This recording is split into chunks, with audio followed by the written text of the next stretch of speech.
कि देखिए, आज ये जो अनशन का कार्यक्रम यहाँ आदरणीय चंद्रशेखर जी के नेतृत्व में रखा गया था, इसमें शामिल होने के लिए आज भोरंज की हमारे जनता की तरफ से मैं गया था और हमारे सारे कार्यकर्ता भी साथ में थे। हमने वहाँ अपना समर्थन जाहिर किया और जो मांगें लोगों की हैं उनके समर्थन में हमने अपना वहाँ पे जो था वो साथ उनको दिया। हमने 3-4 बातें वहाँ पे रखी कि ये जो रोड बन रहा है, इससे हमारे लोग जो हैं वो पिछले 3-4 सालों से तंग हैं, दुखी हैं। लोगों के मकान गिर गए, यहीं लोगों के मकान ऊपर टंग गए, रास्ते गिर गए, डंगे गिर गए, गौशालाएं गिर गई, जमीन उनकी बह गई और लोगों के घरों में पानी चला गया। तो बहुत तकलीफ में लोग हैं। पानी की पाइपें टूट रही हैं रोज और उनको जोड़ा नहीं जा रहा, उससे पानी की सप्लाई हमारी जो है वो सारी डिस्टर्ब हो गई है।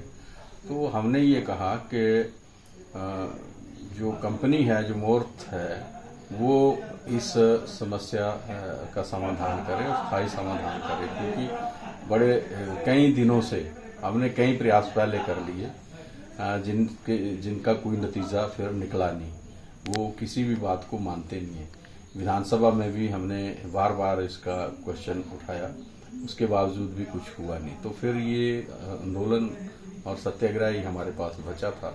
तो ये सत्याग्रह जो है ये यहाँ आरंभ किया, चंद्रशेखर जी ने आरंभ किया, लेकिन हम सब भी इसके साथ जुड़े हैं। देखिए, हमने जो मांगे रखी है उनमें मुख्य मांग है कि इस स्टाफ को, सारे को, मोर्थ का जो स्टाफ है, जो लोगों के साथ अन्याय कर रहा है, जो लोगों के साथ झगड़ा कर रहा है, उनके साथ बदतमीजी कर रहा है, इस स्टाफ को बदला जाए यहाँ से। दूसरी हमारी ये है कि एक हमारे को तय सीमा लिखित रूप में दी जाए कि इतने समय के अंदर हम इस कार्य को पूर्ण कर लेंगे, क्योंकि 2020 से ये काम शुरू हो गया था। इतने वर्ष हो गए, 5 वर्ष हो गए, लेकिन काम अभी तक खत्म नहीं हो रहा है। तो हमने दूसरी हमारी ये है कि हमें एक समय सीमा बताई जाए कि इतने में हम करेंगे और कैसे कैसे करेंगे, उसका रोड मैप हमें दिया जाए। तीसरी हमारी मुख्य ये है कि इसकी अलग अलग कमेटियां बने।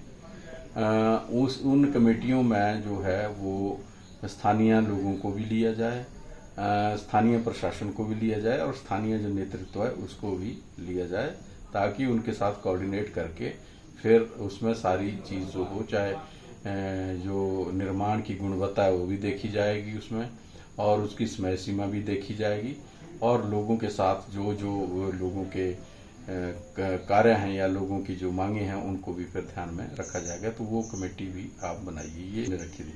जो हमने ये रखी थी कि आप CSR के तहत जो लोगों को असुविधा हुई है, लोगों के जो साथ लगते लिंक रोड हैं वो खराब हुए हैं तो उनको भी बनाइए, लोगों के डंगे खराब हुए हैं उनको भी बनाइए, लोगों के जो कूले हैं वो भी, पानी के जो रास्ते थे वो बाधित हुए हैं उनको भी आप बनाइए, हमारी जो पाइपें टूटी हैं या कोई बड़ी पाइपलाइन है उनको भी आप जो है वो उससे रिपेयर करिए, लोगों की कोई कुएं थे, बौड़ियां थी वो प्रभावित हुए उनको भी आप बनाइए, कुछ स्कूल था, सरकारी बिल्डिंगें थी उनको भी आप बनाइए, क्योंकि ये सारे जो हैं ये उनके एग्रीमेंट में हैं, होते हैं ये, तो उनको ये चीज भी करनी चाहिए। तो ये सारी मांगे थी हमारी।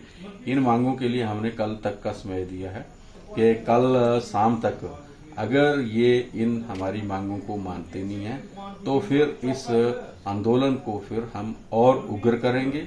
फिर इस आंदोलन को, ये आंदोलन फिर एक जगह का नहीं रह जाएगा, फिर ये हमीरपुर विधानसभा क्षेत्र, भोरंज विधानसभा क्षेत्र, सरकाघाट, धर्मपुर और मंडी विधानसभा क्षेत्रों से होता हुआ पूरे प्रदेश में जाएगा। और इसमें फिर परसों से मैं भी अमरण अनशन पर इसमें बैठ जाऊंगा। सर, हमारा यही कहना है, क्योंकि ये निर्माण कंपनी कोई पहली नहीं है हिमाचल प्रदेश में काम कर रहे हैं। हिमाचल प्रदेश में बहुत सारे कंपनियां काम कर रही हैं, लेकिन सभी कंपनियां अपना काम अच्छा कर रही हैं और लोगों की बात भी सुनते हैं और काम की उनकी गुणवत्ता भी होती है। और बड़े प्यार से लोगों के साथ वो बिहेव करते हैं। लेकिन ये एक नई कंपनी है, ये सुनती नहीं है लोगों की, ना ये प्रशासन की सुनती है, ना स्थानीय जनता की सुनती है, ना ये विधायकों की सुनती है, ना ये सांसदों की सुनती है। तो ये किसी की बात सुनते ही नहीं है। तो फिर हमें मजबूर होके ये सत्याग्रह करना पड़ रहा है।